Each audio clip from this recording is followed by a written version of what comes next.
J.P. Maxwell, science teaching savant. Tay Sachs disease. It's rare. It's inherited. You lack the enzyme beta hexosaminidase A. The less enzyme you have, the more severe your symptoms of the disease are. It's caused by mutations in the hexa gene. Your inheritance is autosomal recessive. You need the beta hexosaminidase A in order to break down the GM2 ganglioside. As your GM2 ganglioside builds up in the cells, that's what creates the symptoms of the disease, such as convulsions. Hello, seamless transition. Tay Sachs affects, normally has 3 different ranges. Infantile is the most common and severe. The children have loss of skills, regression, experience seizures, loss of muscle memory and function. Children that come down with infantile Tay Sachs do not survive.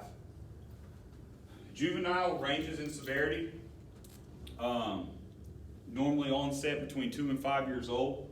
They display behavioral problems, loss of skills, loss of motor function. They experience respiratory infections, regular respiratory infections, and seizures. Generally, during juvenile onset Tay Sachs, the child does not survive past the teenage years. And finally, you have late onset or adult Tay Sachs. This is the least severe. Patients that exhibit symptoms will be clumsy. Can have psychiatric disorders. They can exhibit intellectual or behavioral impairments. Can lose motor skills. This can result in the need for mobility assistance. They can experience shortened lifespans or be completely unaffected as far as lifespan goes. This study was over the first diagnosed case of Tay Sachs disease in Cyprus. Presenting doctors were Theodoros George Christopoulos, Violetta Anastasiadou. It's a bunch of Greek doctors, folks. I am only one man, and I do not know how to speak Greek. Although, I do have a friend that's Greek, and her name's pronounced Stefano. So it's possible that this is Giorgio and Anastasiadou. But once again, I don't know. Back to this. The patient was the first Greek Cypriot. This is the first Greek Cypriot case. Beginning at 5 years old, he was showing regression of fine motor skills and was having night terrors. Doctors brought him in, did a number of examinations, did an EEG to measure brain activity, noticed that during sleep certain levels were elevated, did a number of tests on measuring the sequencing of his hexa gene, noticed that it was significantly lower than what normal levels were supposed to be. The findings were congruent with all other cases. There was nothing exceptional about this particular case other than it was the first documented case in Greece, Cyprus. The behavior did continue to regress over a number of years. By 9 years old, he had limited motor functions, drooled regularly, had to have help feeding, had difficulty with his mental learning abilities as well, and had to attend a special education school. Magic.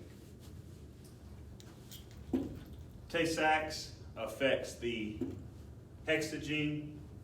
By doing so, the the hexagene is responsible for the manufacture of the beta hexosimidase A enzyme.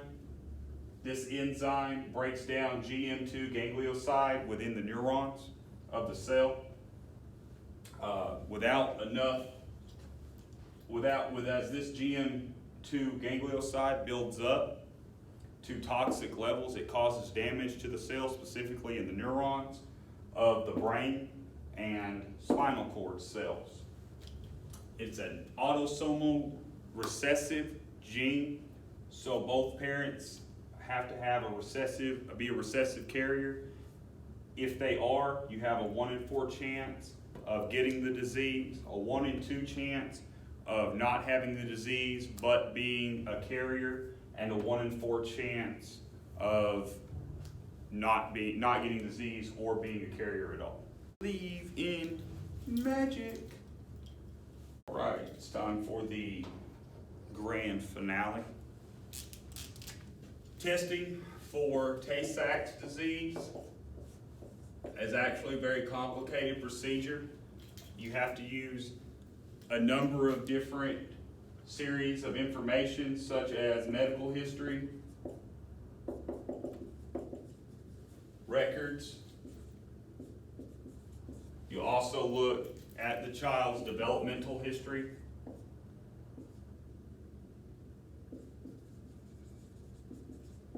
So that you can trace back, and then you can do genetic testing registry.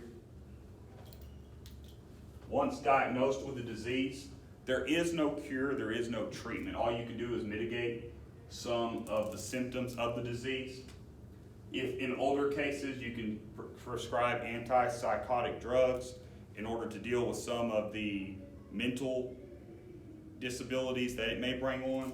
You can also use seizure medication, antibiotics to deal with the lung infections. But all you're really doing at that point is mitigating a number of the symptoms, controlling the symptoms, because there is no known or established treatment or cure for Tay Sachs. And as described earlier, in infantile cases, it is nearly 100% fatal. In juvenile cases, it is extremely rare for them to live past teenage years. Adults have a little bit better time dealing with a number of the symptoms, but at the same time, once again, all you can really do is try to treat the symptoms. You can't actually treat the cause.